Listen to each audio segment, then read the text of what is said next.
일어나셔서 주님의 성령 찬양하시겠습니다.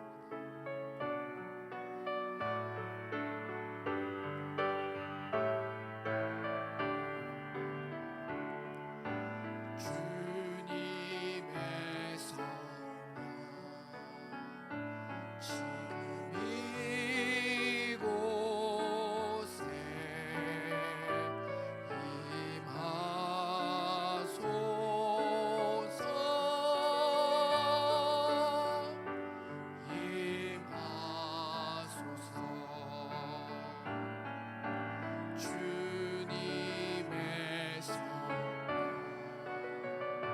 지금 이곳에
하나님은 영이시니 예배하는 자가 영과 진리로 예배할지니라. 거룩하신 하나님 아버지의 부르심을 받들어 이 자리에 나와 예배드리는 주의 자녀들의 예배를 기뻐 받아 주시옵소서. 진실된 마음과 정직한 영으로 삼일체 하나님의 성호를 찬양하며 예배 드릴 때 하나님이시여 영으로 임재하여 주시사 주님만 주실 수 있는 평강과 기쁨이 저희 심령 가운데 가득 넘치게 하여 주시옵소서. 감사드리며 우리 주 예수 그리스도의 이름으로 기도드립니다. 아멘.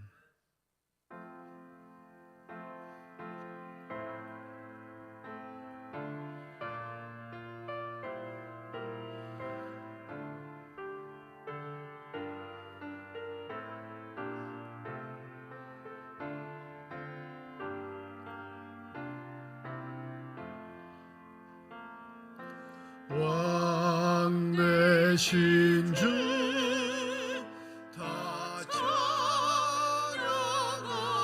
찬양하여라. 영광과 존귀 주께 돌리세. 하늘 위에 높이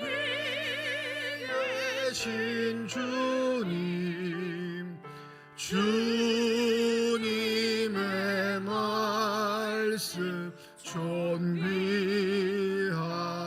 존귀하도다. 소망의 주 다 찬양하여라. 휘장을 덮고 보좌 오르사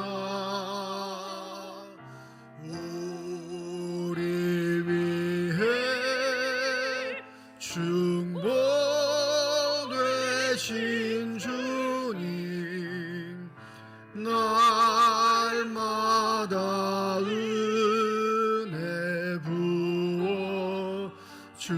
주신다.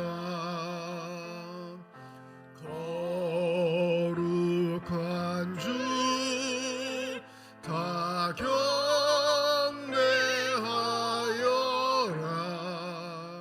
선하신 주께 다 찬양하라.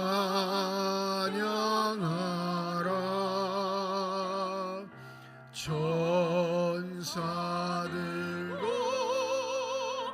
다 경배하여라.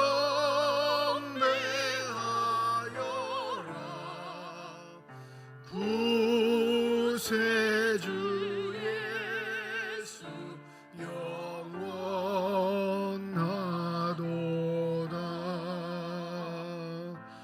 아멘.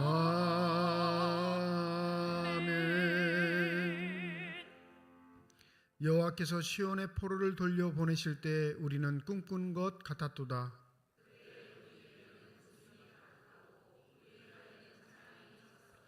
그때 문나라 가운데서 말하기를 여호와께서 그들을 위하여 큰 일을 행하셨다 하였도다.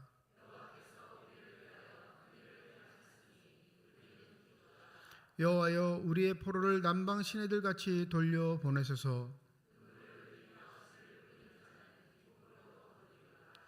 울며 씨를 뿌리러 나가는 자는 반드시 기쁨으로 그 곡식단을 가지고 돌아오리로다. 아멘. 지난 한 주간 동안의 삶을 되돌아보며 주님 앞에 참회의 기도를 드립니다.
만일 우리가 우리 죄를 자백하면 그는 미쁘시고 의로우사 우리 죄를 사하시며 우리를 모든 불의에서 깨끗하게 하실 것이라.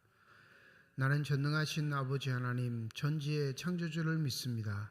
나는 그의 유일하신 아들 우리 주 예수 그리스도를 믿습니다.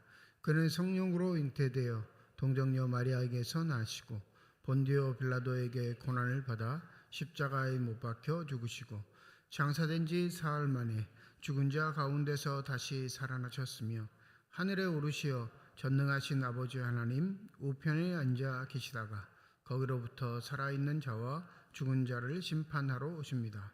나는 성령을 믿으며 거룩한 공교회와 성도의 교제와 죄를 용서받는 것과 몸의 부활과 영생을 믿습니다. 아멘.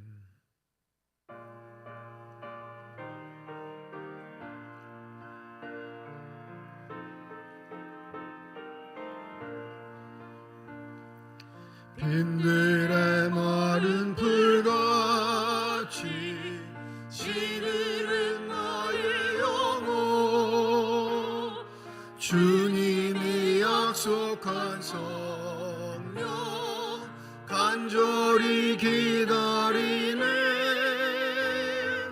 가물어 메마른 땅에 단비를 내리시네.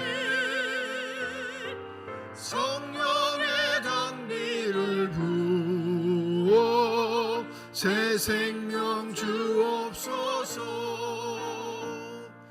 반가운 빗소리 들려 산천이 춤을 추네.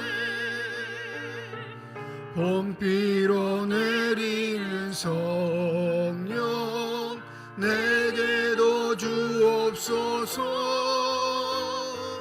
가물어 메마른 땅에 단비를 내리시는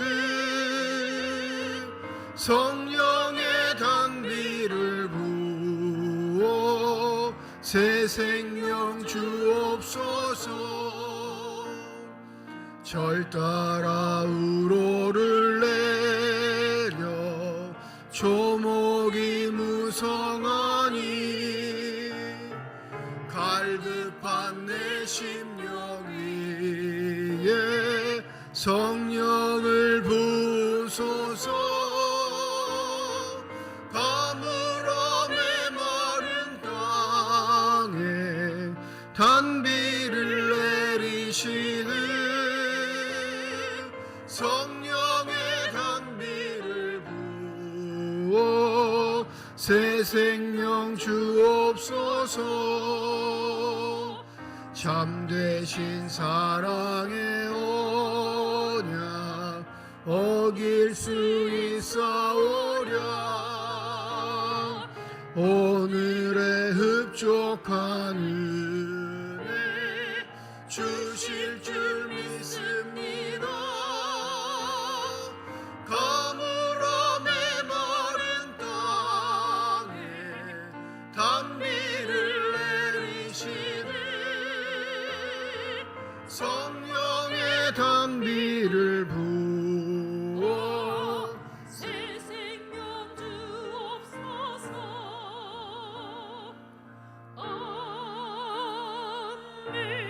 아멘. 거룩하시고 자비로우신 하나님 아버지 감사드립니다. 호흡 있게 하시고 움직이며 느낄 수 있는 것만으로도 부족함이 없지만 더욱 풍성함으로 저희를 지켜주시고 예배자로 세워주심을 감사드립니다. 언제나 주님의 제자로 살기를 원하지만 육신의 연약함으로 마음과 다르게 죄인된 모습으로 살아가고 있습니다. 그러함에도 주님을 잊어버리지 않고 이 시간 머리 숙여 참여할 수 있도록 인도하여 주신 주님의 은혜에 감사드립니다. 주님, 이 나라를 지켜주시길 원합니다. 반만년 역사 속에서 지금처럼 풍요롭고 자유롭게 살아갈 때가 없었음을 저희는 압니다. 하지만 물질적 풍요로 인하여 오히려 주님과 멀어져 가며 두텁던 정들도 사라져가고 갈라치기와 상대방을 적대시하며 극과 극으로 분열되어 가는 현실을 볼 때 안타까운 마음을 금할 수가 없습니다. 주님, 주님의 사랑을 먼저 배운 저희부터 다시 돌아가 나보다 남을 배려할 수 있는 마음을 주시고 이웃의 어려움에 공감할 수 있는 사랑의 마음을 주시옵소서. 따뜻한 말과 눈빛으로 교회를 찾는 이들을 주님을 대신하여 보듬을 수 있는 저희 교회가 되길 원합니다. 교회의 역사와 함께 일평생 주님만을 생각하며 살아오신 연로하신 어른들을 기억하여 주시옵소서. 강건하게 지내게 하여 주시며 주님께서 부르시는 날 기쁘게 주님을 만날 수 있는 거룩한 생활이 되게 하여 주시옵소서. 청년들은 마음껏 꿈을 꾸게 하여 주셔서 이 나라와 열방 가운데 주님께서 기뻐하시는 일들을 하며 하루하루가 소망과 기쁨이 가득하게 하여 주시길 원합니다. 30대에서 50대 재직들에게는 두터운 믿음으로 주변 바람에 흔들리지 않고 든든히 사명을 잘 감당하며 방황하는 영혼을 구원의 방주에 안착시킬 수 있는 재직들이 되길 소망합니다. 후히 주시길 원하시는 하나님, 이 시간 말 못할 어려움으로 고통받고 있는 성도님들이 계신다면 모든 문제를 해결하여 주시고 그런 일들로 인하여 주님께 가까이 나가지 못하는 부분이 있다면 모든 것을 주관하시는 주님께서 선하게 인도하여 주시길 소망합니다. 목회를 하시는 분들에게 능력을 다하여 주시고 한 영혼 한 영혼을 소중하게 생각할 수 있는 영성과 건강과 협력자를 붙여주셔서 목회의 길이 외롭지 않게 하시고 감사와 기쁨의 목회가 될 수 있도록 주님 도와주시옵소서. 2025년도 임직받은 임마누엘 찬양대 찬양의 기쁨이 삶 속에 가득하게 하여 주시고 찬양의 가사가 대원의 기도가 되게 하여 주시며 찬양의 결실이 주님의 축복이 되길 예수님의 이름으로 기도드립니다. 아멘.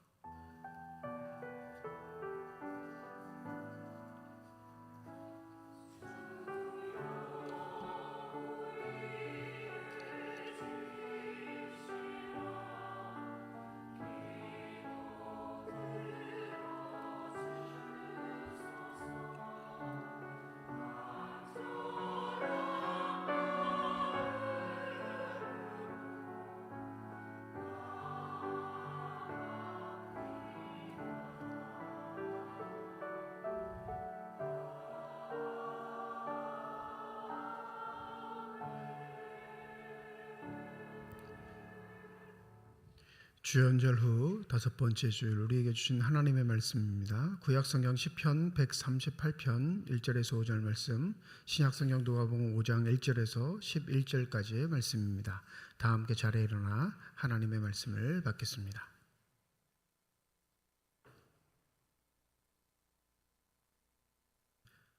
오늘 우리에게 주시는 하나님의 말씀입니다. 내가 전심으로 주께 감사하며 신들 앞에서 주께 찬송하리이다.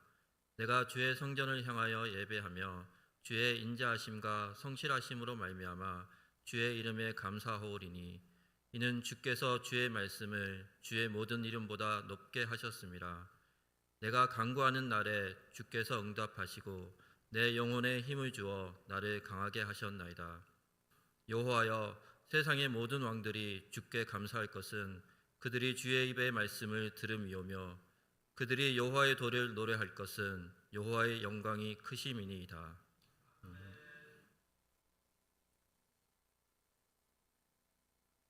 무리가 몰려와서 하나님의 말씀을 들을새 예수는 게네사렛 호숫가에 서서 호숫가에 배 두 척이 있는 것을 보시니 어부들은 배에서 나와서 그물을 씻는지라.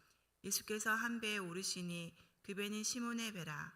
육지에서 조금 떼기를 청하시고 앉으사 배에서 무리를 가르치시더니 말씀을 마치시고 시몬에게 이르시되 깊은 데로 가서 그물을 내려 고기를 잡으라. 시몬이 대답하여 이르되 선생님, 우리들이 밤이 새도록 수고하였으되 잡은 것이 없지만은 말씀에 의지하여 내가 그물을 내리리이다 하고 그렇게 하니 고기를 잡은 것이 심히 많아 그물이 찢어지는지라. 이에 다른 배에 있는 동무들에게 손짓하여 와서 도와달라 하니 그들이 와서 두 배의 채움에 잠기게 되었더라.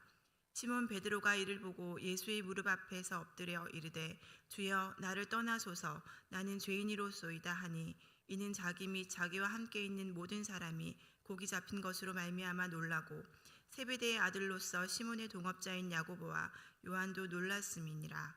예수께서 시몬에게 이르시되 무서워하지 말라. 이제 후로는 내가 사람을 취하리라 하시니 그들이 배들을 육지에 대고 모든 것을 버려두고 예수를 따르니라. 하나님께서 이 말씀을 통하여 우리에게 은혜 주시기를 원합니다.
기도하겠습니다. 이 시간 우리들의 눈을 열어주시사 주님의 얼굴 바라보게 하여 주시옵시고 우리들의 귀를 열어주셔서 주 음성 듣게 하여 주시옵소서. 닫혀진 우리의 심령의 문이 성령의 은혜 가운데 활짝 열려지게 하여 주셔서 하나님 아버지 마음속에 품고 계시는 기쁨과 평안과 만족이 넘치는 복된 시간이 되게 하여 주시옵소서. 감사드리며 우리 주 예수 그리스도의 이름으로 기도드립니다. 아멘. 마태복음과 마가복음과 누가복음이 다른 점, 마태와 마가를 하나로 묶고 누가복음을 따로 묶는다면 누가는 이 편지를 받는 당사자를 기록하고 있다라는 게 좀 독특한 점입니다.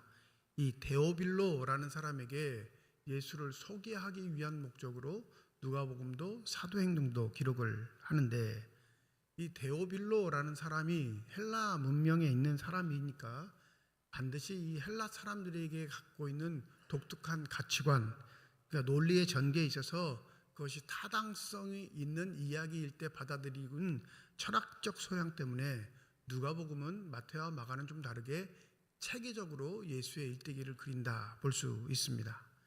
누가복음 5장에 등장하는 베드로를 만나는 예수님의 사건은 마태와 마가는 이게 일면식 없는 상황에서 찾아가서 제자를 부르시는 상황처럼 묘사를 하지만 누가는 이 베드로를 이미 만나셨음을 전제하고 이 누가복음 5장의 이야기를 진행해 갑니다.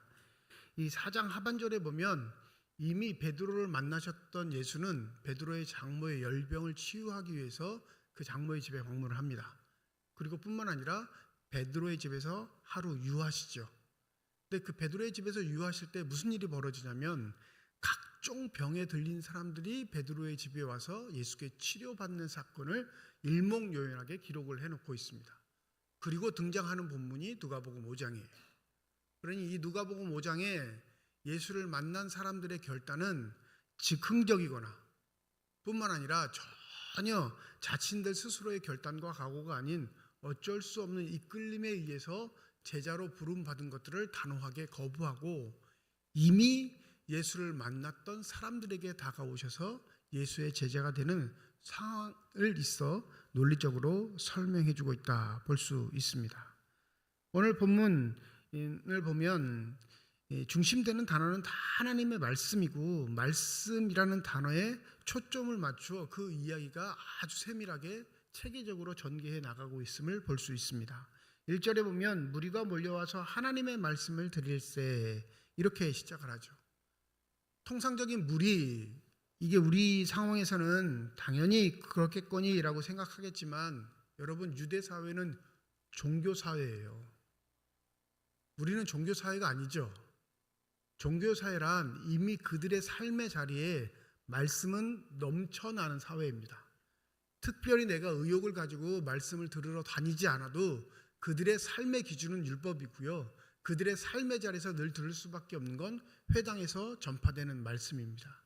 근데 무리들이 의도적으로 시간, 공간을 자신들 스스로가 결정할 수 있는 것은 아니지만 예수가 계시는 그곳이라면 내가 가겠다는 자신 스스로의 결단을 가지고 말씀을 들으러 나왔다는 사실은 종교사회에서 선포되고 있는 자신들에게 전해지고 있는 자신들의 삶의 규율로 갖추고 있는 말씀이 감동이 된다는 거예요? 안 된다는 거예요?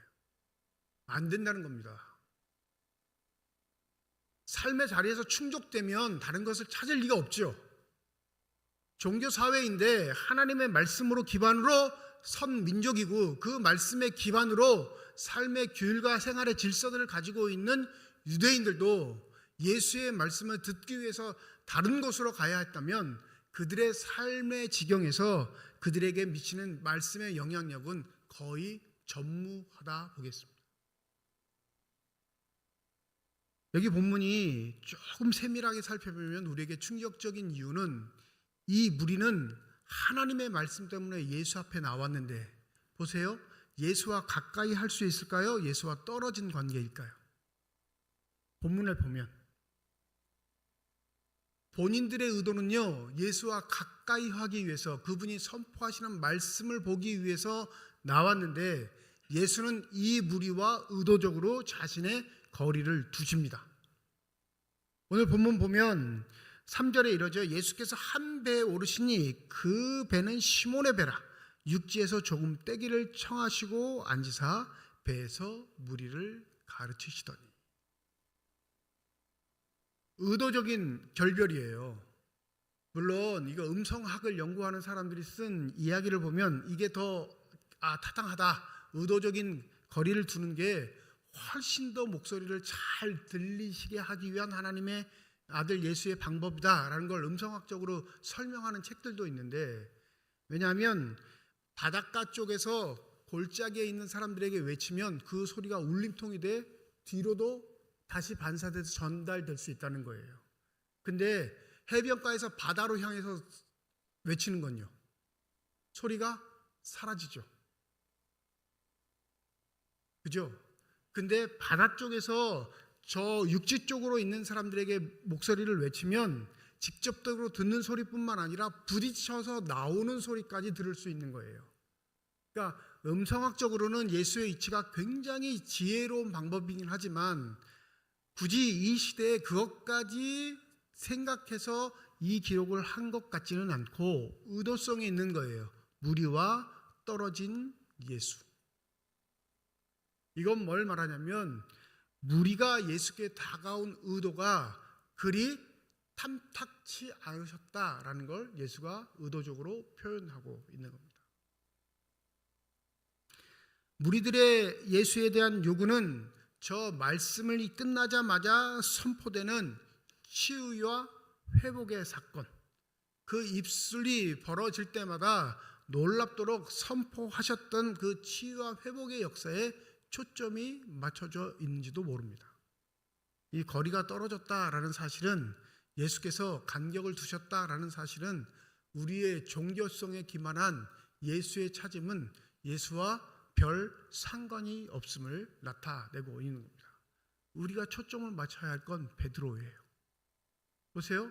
베드로는 예수와 가장 가까운 거리에 있는 사람입니다. 그리고 베드로는 이미 몇 날 전에 예수를 자기 집에서 모신 경험이 있고 치유의 사역과 그 역사를 눈으로 목도했던 사람입니다. 그런데 예수께서 시몬의 배를 콕 찍으시고 뭐라고 하시냐면 배에서 배를 좀 물가에 띄우고 무리들과는 좀 거리를 두라 말하시죠. 이게 베드로에게 원하셨던 예수의 첫 번째 요청이었습니다. 이게 생전 한 번도 본 사람이 없는데 보세요.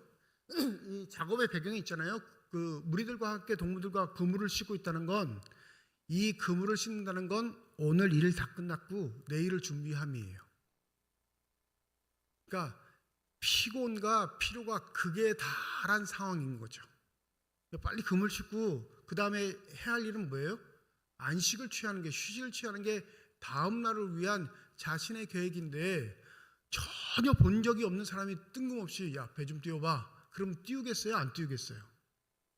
여러분, 뱃사람 험하기는 예나 지금이나 마찬가지예요. 뱃사람이 많은 지역은 유일하게 교회적 일들이 벌어지지 않습니다. 근무했던 곳이 영덕이었는데 군 복무를 했던 곳이 해안가예요. 이 해안가의 가장 강력한 특징이 뭐냐면 어촌이니까, 어촌에는 교회가 부흥되지 않아요. 다 기우제 드리거든요. 나갈 때마다 다 굿해요. 네? 작업하다 죽지 않기 위해서 조상 때부터 대대로 내려오는 굿의 전통들이 있어요. 그러니까 우상 섬기는 게 삶의 가장 중요한 요소라고요. 언제 어느 때 자기의 목숨이 빼앗길지도 모르는 그 두려움 속에 생명을 걸고 하는 일들이니까, 지금은 배라도 현대식이고 작업도 기계의 도움을 받아서 할 수 있었지만 2000년 전이라고 생각해 보세요.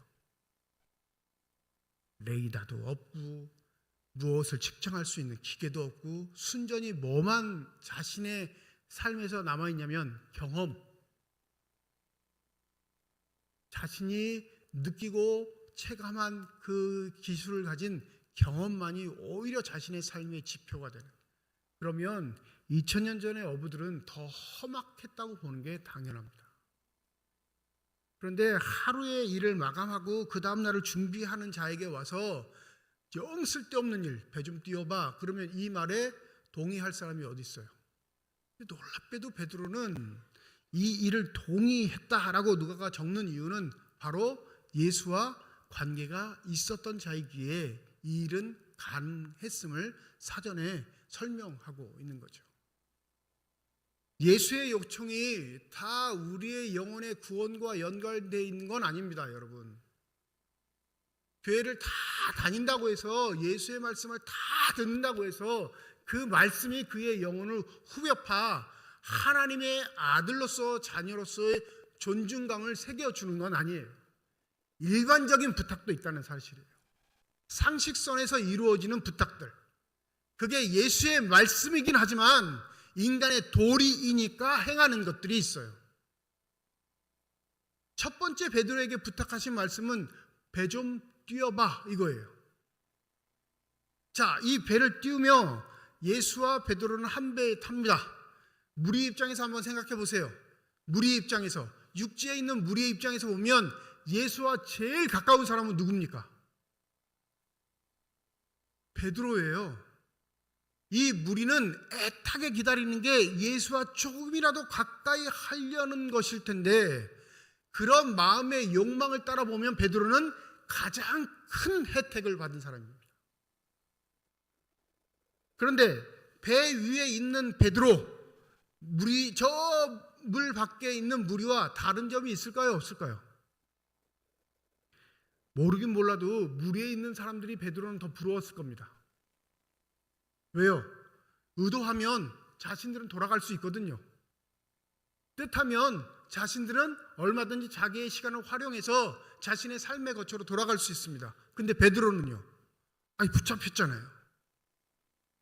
피곤해 죽겠는데, 힘들어 죽겠는데 이분의 말씀을 무시할 수는 없는데, 왜? 본 게 있으니까, 자기가 받은 은혜가 있으니까, 자기 장모의 열병을 고쳐준 은인이니까, 그런 관계성 때문에 배를 띄웠긴 했는데 자신의 의도대로 무언가 할 수 있는 건 하나도 없어요. 무리의 입장에서 보면 굉장히 좋은 자리에 가 있는 사람인데 본인은 가장 힘들고 슬픈 자리에 있는 것처럼 여겨질 수밖에 없는 상황. 대부분의 종교인이 이 함정에 빠집니다. 예수의 부탁을 받고 예수의 사람인 것처럼 제3자가 보면 예수 잘 믿는 사람처럼 생각하는데 예수와 동행함이 즐겁지 않아요. 예수와 함께함이 괴롭습니다. 왜 주님은 나를 쉬지 못하게 하시지? 이런 원망 섞인 마음에 예수와 함께하는 자들이 있습니다. 봉사가 섬김이 기쁨이 아니에요. 고역이죠. 오늘 한번 임마누엘 찬양대 여쭤보겠습니다. 오늘 아침에 일어나셨을 때 한숨이 나오시던가요? 아니면 빨리 교회를 가야겠다라는 마음에 감동이 오던가요? 거짓말하지 마시고, 네. 얼굴에 쓰여져 있어요. 네. 저도 때때로 그런 적이 있어요. 벌써 주일이야? 눈 뜨면.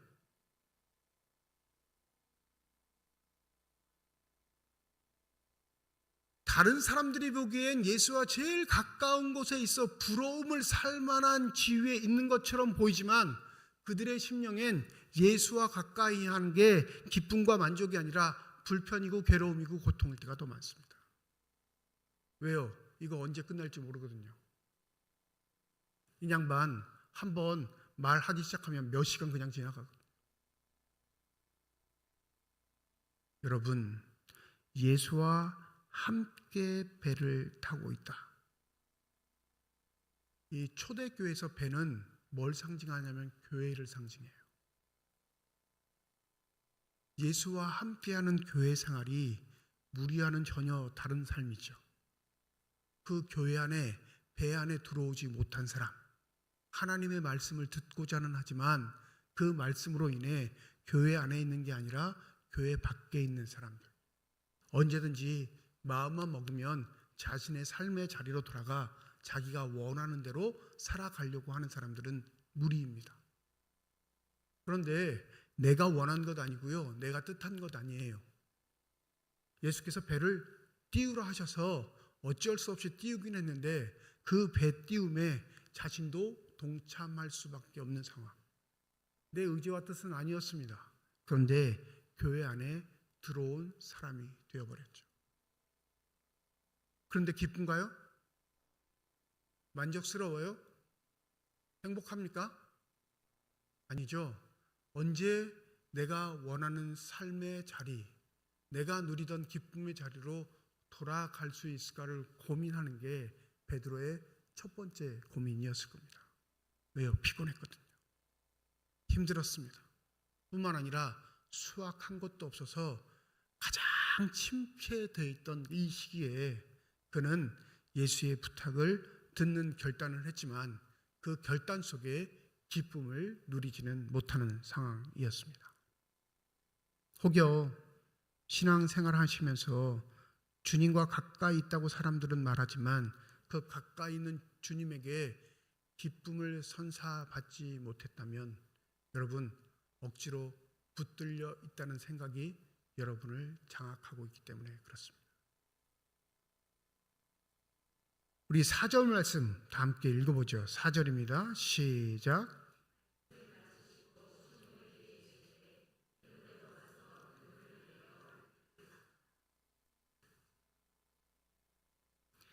이거 뭐 가스펠송 복음성가로도 이 기사들이 노래로 만들어지긴 하는데 상황을 보면 예수께서 한두 마디 하신 건 아닐 거예요. 왜 그러냐면 말씀을 마치시고 이런 말이 등장하니까 예수는 수많은 말을 내뱉었을 겁니다.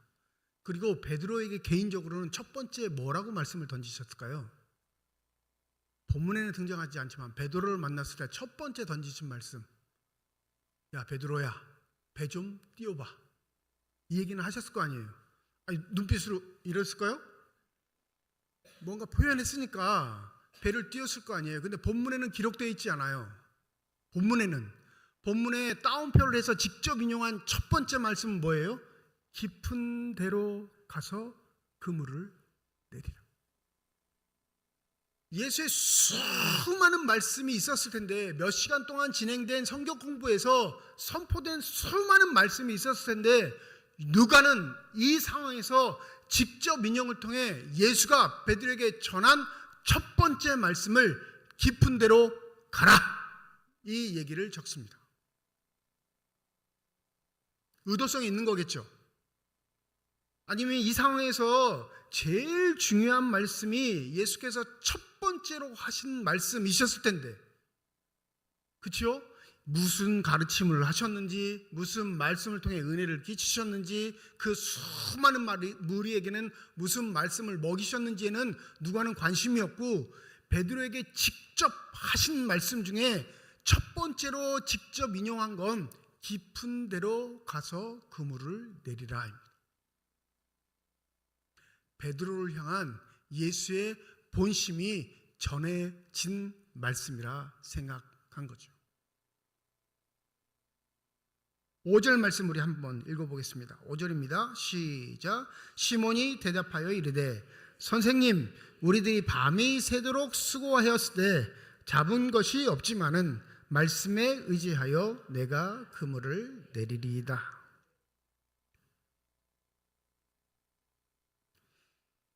이 태도를 보면 베드로의 인간성은 일단 합격. 자신의 경험과 지식이 예수의 말씀을 잡아먹지는 않습니다. 교회 안에 있는 대부분의 사람들이 자신의 경험과 실력, 그리고 자기가 거쳐왔던 삶의 시간을 우선시해서 예수의 말씀을 잡아먹는 경우가 더 많습니다. 절대 안 변하죠. 그냥 예의 관계, 상식선의 관계, 그냥 예의 범절을 지키는 좋은 사람의 관계만 유지하고 예수의 말씀에 순종하려고 하는 태도는 보이지 않습니다. 교회가 침체되고 한국교회가 어려움을 겪는 건 바로 여기에 있어요. 종교성은 가지고 있어 서로에게 예의를 갖추고 피해를 안 주는 상황만 발생되지 않으면 괜찮다 생각하는 종교인으로서의 신앙생활이 보편화되어 있기 때문에 여러분, 우리의 삶에 말씀으로 다가오시는 예수의 능력은 보이지 않는 겁니다. 베드로의 항변을 보세요. 선생님, 우리가 밤이 새도록 수고했는데 수확이 있다 없다? 없다. 그러면 당신의 말 들을 필요가 있다 없다? 들으나 마나입니다.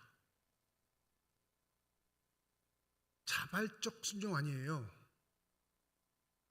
자신의 모든 걸 내려놓은 순종이 아니라 여태껏 내가 해본 바로 의하면 당신의 말은 쓸데없는 거긴 하지만 뭘 의지해? 말씀에 의지하여 내가 그물을 내리리이다. 이 말씀이 생명의 말씀일까요? 아니면 예수의 인간적 부탁으로 받아들였을까요? 여러분, 인간적 부탁이에요. 물론 베드로가 배 안에서 무리를 가르치는 예수의 말씀을 듣고 마음이 감동될 수는 있습니다. 왜?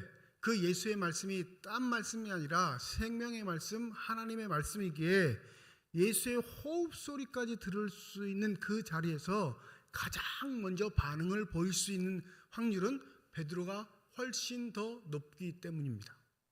그러면 말씀에 감동된 자라면 그 영적인 말씀에 휘감겨 그의 영혼이 사로잡혔다면 앞에 전제 조건이 나올까요? 안 나올까요? 안 나오죠. 내 경험 얘기하지 않습니다.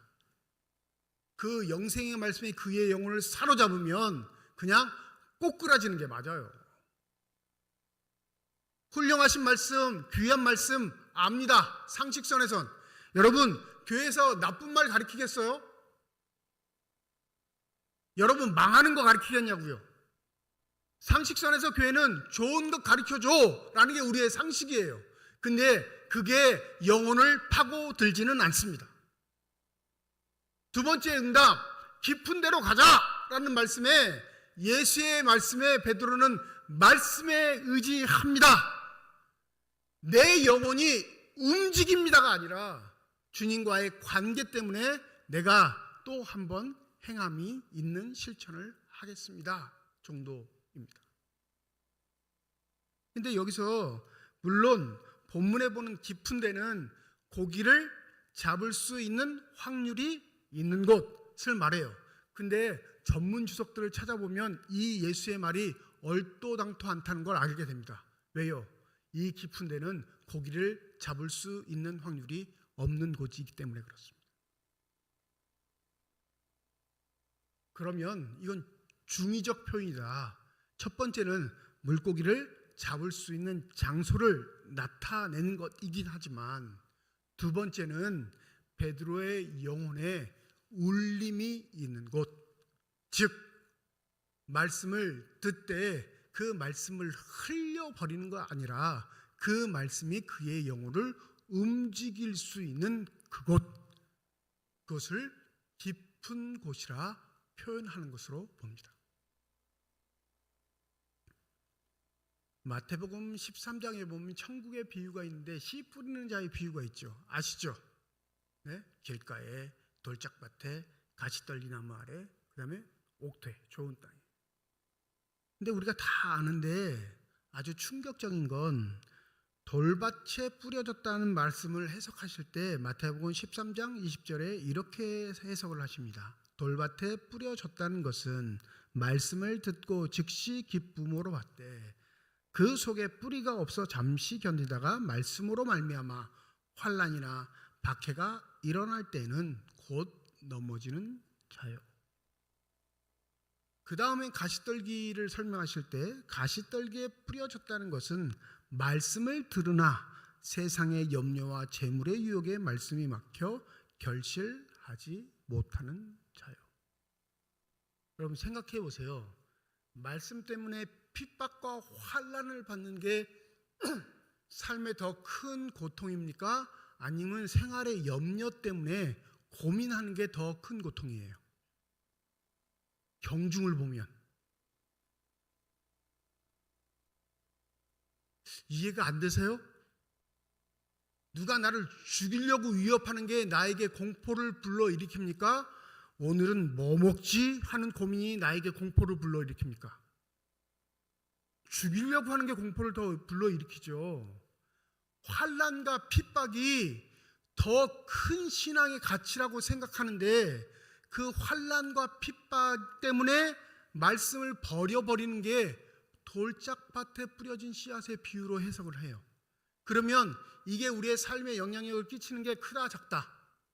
작아요. 더 우리를 뼛속 깊이 말씀의 결실을 못 맺게 붙잡고 있는 건 생활의 염려입니다. 재물의 유혹이에요. 이 비유 집에 가서 한번 13장 다시 한번 읽어보세요. 충격적이에요. 우리는 생활의 염려와 재물의 유혹은 얼마든지 건너뛸 수 있는 믿음이 있다고 착각하는데 그게 우리의 믿음을 흔들리게 할 거라 생각하지 않는데 예수는 반대로 해석해요.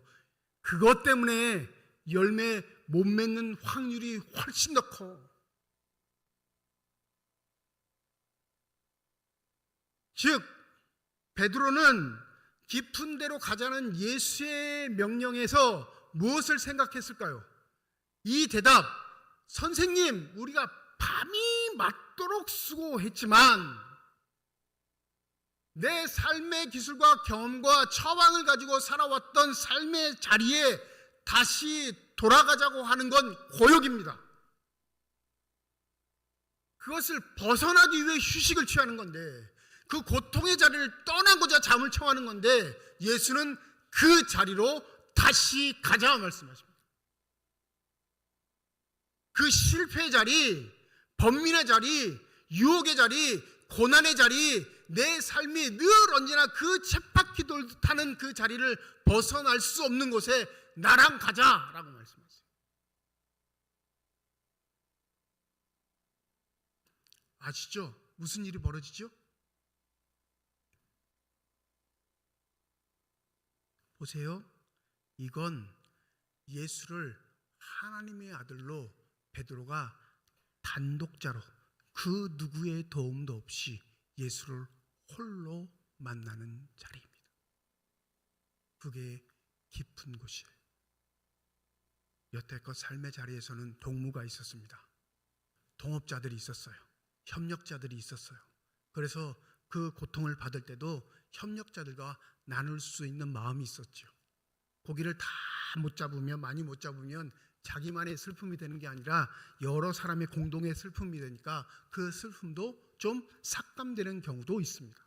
그런데 예수와 단 혼자, 단 둘이 탄 이 배에서 깊은 곳에 가 그분 앞에서 펼쳐지는 사건을 통해 베드로는 깨닫습니다. 뭘 깨달아요?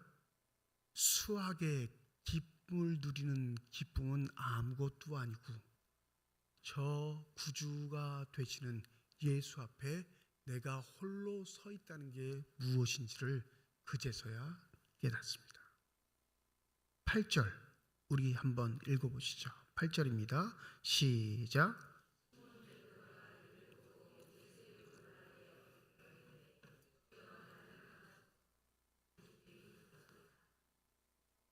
이게 본문에서 우리에게 가장 강조하고 싶어한 누가의 의도입니다.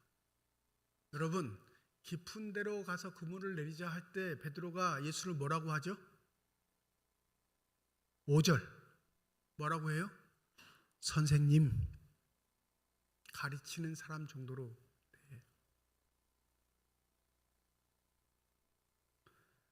예수께서 두 번째 부탁하실 때 깊은 데로 가서 그물을 내지라 할 때 주님 부르지 않았어요. 선생님, 우리의 경험상 말이 안 되는 일이지만 선생님 말씀 때문에 내가 가줍니다. 나는 삶의 자리가 싫어 벗어나고만 싶은데 저 자리에만 가면 머리가 너무 아파서 이 자리를 벗어날 수 있는 상황만 기도하는데 주님은 우리를 그 자리로 데려가십니다. 그리고 그 자리에서 누구를 만나게 하세요? 구주가 되시는 주님을 만나게 하십니다. 주님, 나는 이 자리에 나만, 아니 나랑 같이 일하고 있는 사람만 이 고통을 해결할 수 없는 사람들과 함께 있는데 이제서야 깨닫습니다. 이 고통의 자리엔 주님이 계셨군요. 이 아픔의 자리엔 주님이 나와 1대1로 계셨군요. 이 자리가 저주의 자리가 아니라 하나님이 우리에게 허락하신 기쁨의 자리, 행복의 자리, 축복의 자리임을 주님은 나에게 보여주셨습니다. 그런데 이걸 깨달으면 무슨 일이 벌어지냐면요, 내가 그걸 받을 자격이 안 된 사람임을 압니다. 나는 죄인입니다. 나를 떠나소서.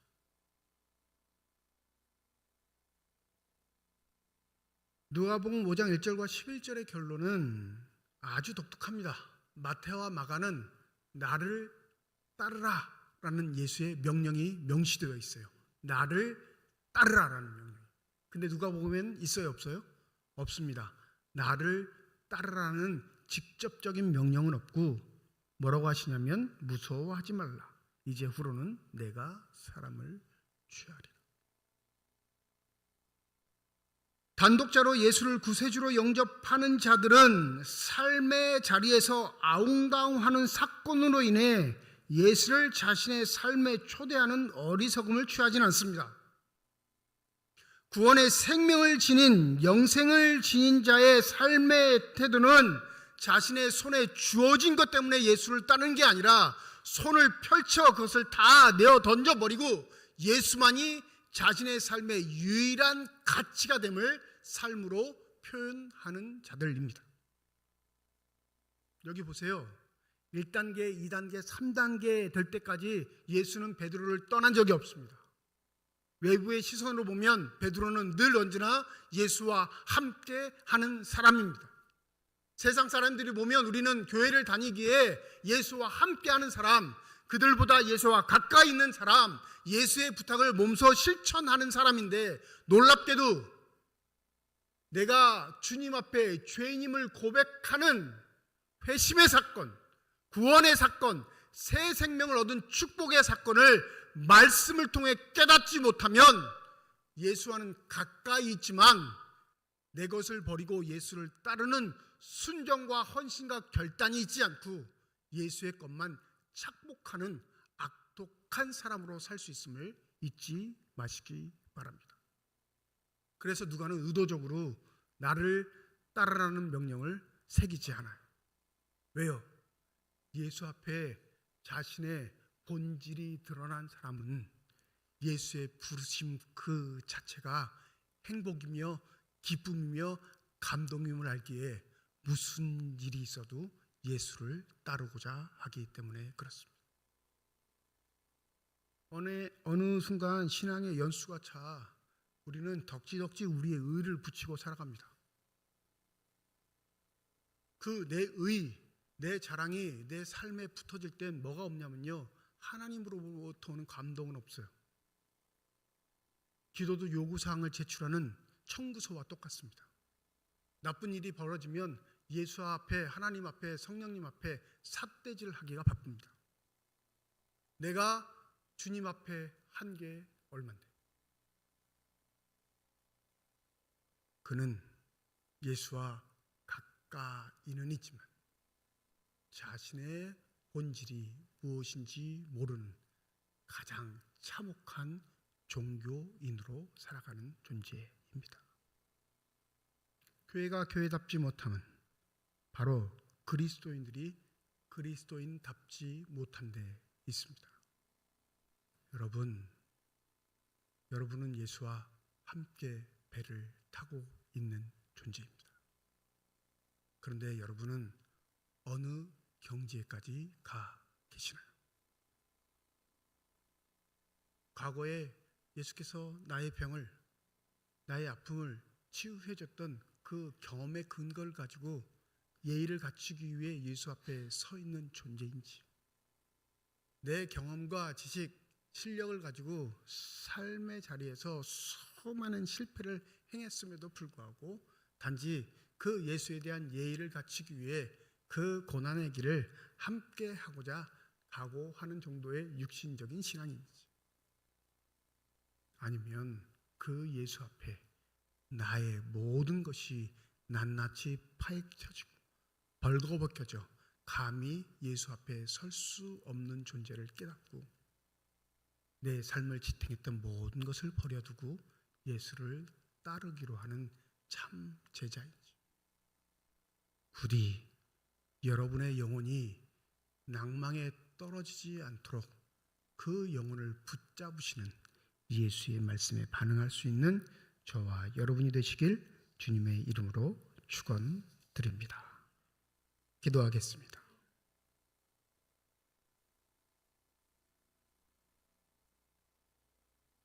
배 안에 있는 베드로는 세 단계의 과정을 거칩니다. 그리고 단독자로 주님을 만나 그 영혼의 울음소리에 반응하는 놀라운 신비를 겪게 됩니다.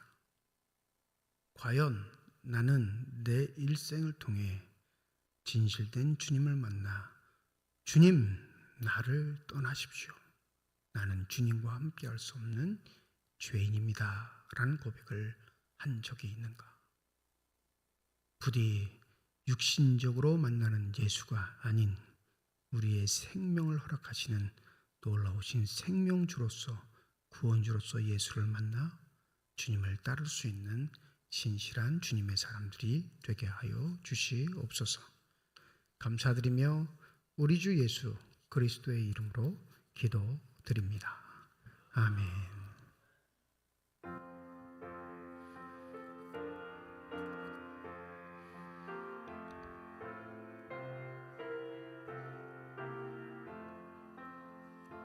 내 주 되신 주를 참 사랑하고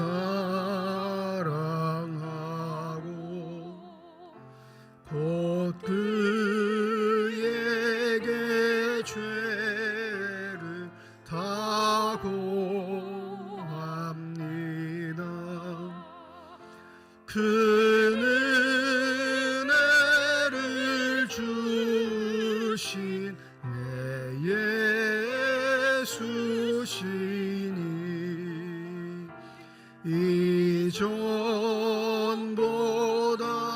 더욱 사랑합니다.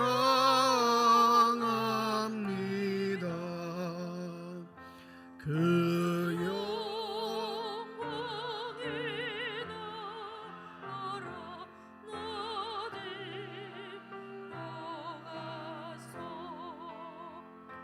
그 풍성한 은혜 내가 전하리. 그녀가 쓰고 나 찬송할마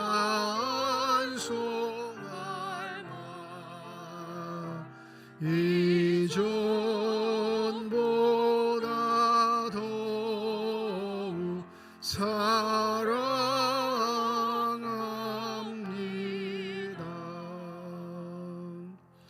홍종우 장로님 가정에서 무명으로 건축헌금 드리셨습니다. 하나님 아버지의 은혜와 사랑을 진심으로 감사드립니다. 거룩하고 복된 주일 주의 전에 나오게 하시고 나올 때 빈손으로 나오지 아니하고 주 앞에 드릴 수 있는 예물 있게 하심을 감사드립니다. 이 예물 쓰이는 곳 하나님의 사랑이 널리 증거되게 하여 주시옵시고 하나님의 이름으로 심겨져 하나님께서 원하시고 뜻하시는 열매들만 가득 맺혀질 수 있는 거룩한 예물이 되게 하여 주시옵소서. 예물을 드릴 때 기도의 정을 담아 드리는 손길과 과정 주님께서 하십니다. 우리의 기도에 응답하시겠다, 우리와 함께 하시겠다 약속하신 주님, 그 약속의 말씀을 믿고 살아가는 주님의 귀한 자녀들에게 늘 함께 하여 주셔서 어떠한 경우에라도 믿음 잃지 않게 하여 주시옵시고 주님만 바라보며 그 주님 때문에 행복해질 수 있는 믿음의 선한 사람들이 다 되게 하여 주시옵소서. 임마누엘 찬양대를 비롯한 예배위원들, 교회 학교 교사를 비롯한 모든 재직계 부서들을 축복하여 주셔서 주님의 몸된 교회와 하나님 나라를 위해 충성하고 애쓰는 자들에게 허락하시는 성령 충만함의 복이 저들 삶 가운데 가득 넘치게 하여 주시옵소서. 병상에 누워있는 환우들, 그 환우들을 돌보는 가족들을 주님께서 하십니다. 애통함에 동참하시는 주님, 저들의 눈에 눈물을 닦아주시며 사품과 고통 가운데 있는 저들의 육신의 질병 가운데 주님의 손을 내밀어 안수하여 주실 때 저들의 질병, 고통, 아픔이 치유되며 회복되는 놀라운 은혜가 있게 하여 주시옵소서. 모든 것 감사드리며 우리 주 예수 그리스도의 이름으로 기도드립니다. 아멘.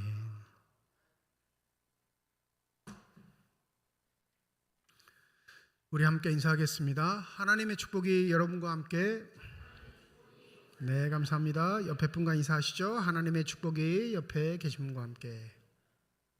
네, 오늘 주일은 오전 1부 예배와 오전 2부 예배만 드리는 주일입니다. 다음 주일 예배는 오전 1부, 2부 예배와 오후 2시에 오후 찬양 예배로 모이도록 하겠습니다. 다음 주일 오후 찬양 예배는 재직 헌신 예배로 드립니다. 여기서 재직이란 서리집사 이상을 말씀드립니다. 올해 서리집사로 임명받으신 분들, 한교직 분자로 섬기고 계신 분들 모두 참석하셔서 하나님께 기쁨으로 예배 드리시면 감사하겠습니다. 오늘 2부 예배 후에 각 겸별로 원래로 모이도록 하겠습니다.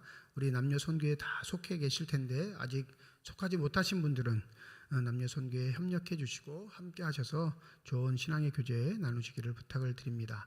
정기 당회가 다음 주일 오후 찬양 예배 후에 1층 사무실에서 있습니다.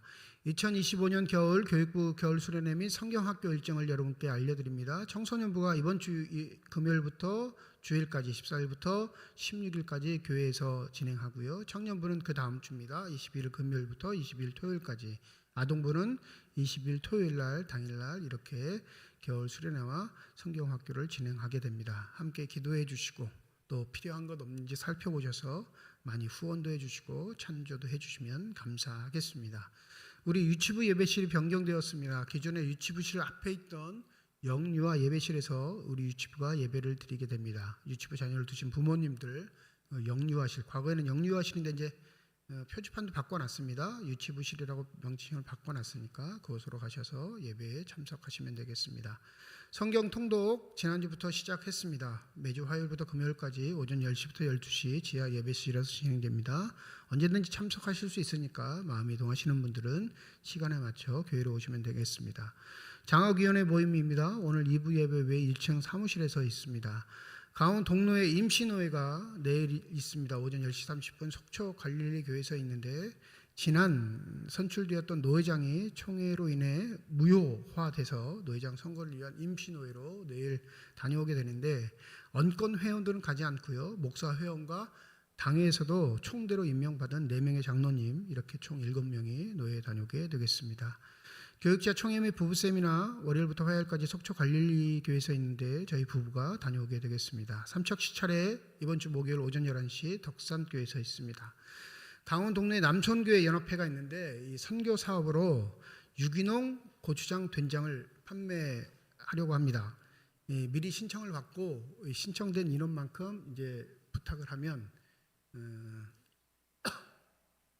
우리 교회 부목사님으로 계셨다가 지금 대진중앙교회 담임 목사님으로 계신 김춘기 목사님 아시죠? 그 대진중앙교회 교인들이 이 고추장과 된장을 만들기로 약속이 돼 있나 봐요. 근데 유기농으로 한답니다. 그래서 시중가보다는 조금 비싼 것 같긴 한데 이게 그냥 판매 사업을 하는 게 아니라 이 판매 수익금이 나오면 이걸 미자립 교회에 돕는 것과 여러 가지 선교 사업을 하려고 해요. 근데 우리 강원동 남촌교회가 많은 일을 못하니까 대부분 저기 수익금은 우리 노회에 소속된 미자립 교회, 연약해서 힘든 교회들을 직접 돕는 일에 사용합니다.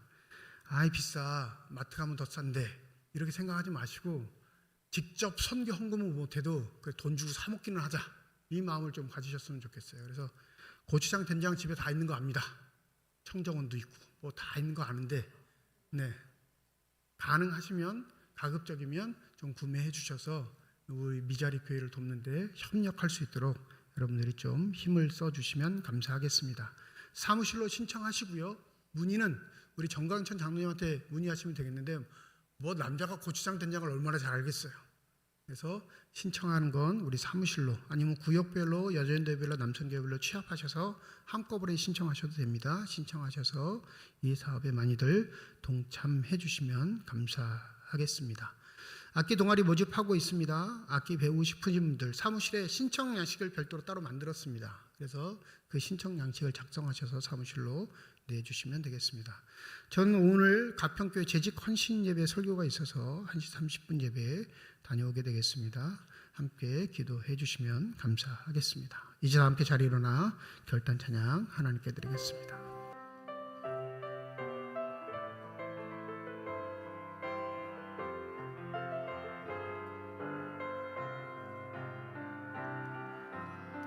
주님 다시 오실 때까지 나는 이 길을 가리라. 좁은